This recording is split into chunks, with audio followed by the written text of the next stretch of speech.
If you asked me what genre I place Noita into, it would be a roguelite physics sandbox, with an emphasis on sandbox.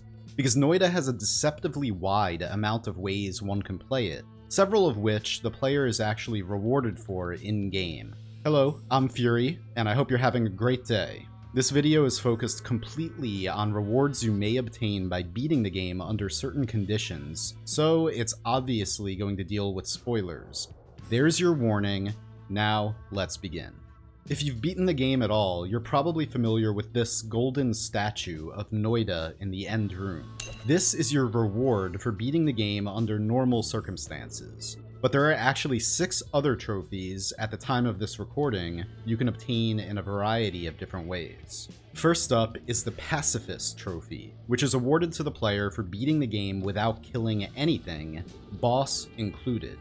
How does one accomplish this? Well, if you watched the speedrun I recently posted, the most certain way is to acquire a good digging wand as well as the ability to bypass lava so that you can just skip the boss and tunnel directly to the end room. There are accidental kills, or kills not attributed to the player, such as crushing enemies or charming wands to kill for you, but so far, everything I've tried against the boss either doesn't work or still counts as a kill. If you discover any way to kill the boss and have it not count as a kill, please do comment down below and let me know. Moving on, the next trophy is the Dedicated to 5 Minutes trophy, obtained by beating the game within 5 minutes. Because I've been doing a lot of speedrunning lately, I'm pretty sure these trophies spawn either when you first enter the boss portal, or as soon as you pass any of the brickwork surrounding the end room, since I've received this trophy on runs with a final time over 5 minutes. Probably the easiest way to obtain this trophy is by making ample use of teleportation. Next is the 1 minute trophy, which seems to be obtainable only by cheating, and seems to have been added purely as a joke or Easter egg, because even the game seems surprised that you managed to see it. An interesting note is that the trophy itself is a watering can, and seems to be a reference to another very well done indie game, Minute, which I do have an entire playthrough of on this channel.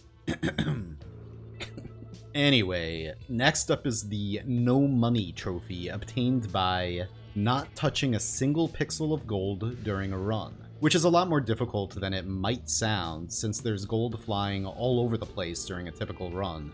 The easiest way to obtain it? Again, ample use of teleportation. Alright, you might be able to get this trophy by just making sure your gold counter reads 0 at the end of a run, which is still pretty difficult to do, so I haven't exactly tested that, so I might as well mention that in this video. On the extreme opposite end of the spectrum is the All the Monies trophy, obtained by beating the game with at least 500,000 gold. How do you get that much gold? Well, what I did to get the footage for this video was I first made a bunch of Midas, and then I tunneled through the entire world with it, before finally going to the surface gold room. So it did still take a really long time. And it's the type of trophy you're awarded with for going on a long exploration run. Speaking of long exploration runs, the final current trophy, the King Trophy, is obtained by beating the game with true knowledge, which is to say, picking up the prima materia after obtaining 13 orbs. If you didn't know this, the amount of orbs you have dictates the name of the prima materia. Also, there are currently only 11 orbs in the world, so in order to get this trophy, you'll have to go to at least one parallel world, and each orb obtained exponentially increases the boss's HP. At 13 orbs, it has 510,164 health. So hopefully you have some very powerful weaponry, or you might be here for a while.